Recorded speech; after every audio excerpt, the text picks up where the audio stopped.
আসসালামু আলাইকুম সবাইকে। আজকে শেয়ার করছি সেরা স্বাদের টক ঝাল মিষ্টি রসুনের আচার। এটা পোলাও, খিচুড়ি, গরম ভাত সব কিছুর সাথেই সার্ভ করতে পারবেন।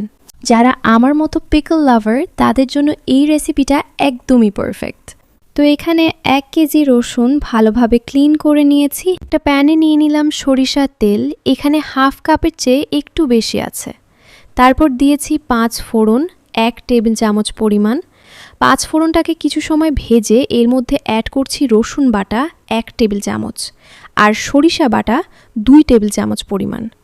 মশলাটাকে কিছু সময় ভুনে এর মধ্যে আস্ত রসুনগুলো অ্যাড করে দিচ্ছি। তারপর কিছুক্ষণ এটাকে ভেজে নিব। রসুনের কালার হালকা চেঞ্জ হলে এর মধ্যে দিচ্ছি স্বাদমতো লবণ, সামান্য একটু হলুদ গুঁড়া আর লাল মরিচ গুঁড়া 1 চা চামচ। মিক্স করা হয়ে গেলে এর মধ্যে অ্যাড করছি তেঁতুলের কাঠ 1 কাপ পরিমাণ। তারপর লাগছে এখানে গুড়, আমি এখানে হাফ কাপ পরিমাণ দিয়েছি। গুড় থেকে তাড়াতাড়ি পানি ছেড়ে দেওয়ার জন্য এখানে ভিনেগারটাও একসাথে অ্যাড করে দিয়েছি। তাছাড়াও ভিনেগার অ্যাড করার ফলে আচারের শেলফ লাইফ অনেক বেশি বেড়ে যায়। দেখতেই পারছেন গুড় অ্যাড করার পর থেকে আচারের কালার ডার্ক হতে শুরু করেছে। তবে চাইলে আপনারা আচারটা চিনি দিয়েও বানাতে পারবেন। তো এখানে আচারের মশলাটা অ্যাড করেছিলাম 2 টেবিল চামচ, 2 বার করে অ্যাড করেছি।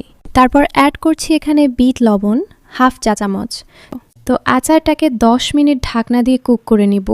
10 মিনিট পর দেখতেই পারছেন আচারের তেল উপরে ভেসে উঠেছে এবং আমার মজাদার রসুনের আচারও একদমই রেডি হয়ে গিয়েছে। খেয়াল রাখবেন আচারের মধ্যে কোনো প্রকার পানি ইউজ করা যাবে না। তো খুব সহজেই তৈরি হয়ে গেল দারুণ মজার টক ঝাল মিষ্টি রসুনের আচার। পোলাও, খিচুড়ি কিংবা গরম ভাতের সাথে খেতে একদম অ্যামেজিং লাগে। ভিডিওটা ভালো লাগলে অবশ্যই একটা লাইক করে দিবেন। আর আপনারা আচারটা কিসের সাথে খেতে সবচেয়ে বেশি পছন্দ করেন সেটা কমেন্টে জানাতে ভুলবেন না। আল্লাহ হাফেজ এভরিওয়ান।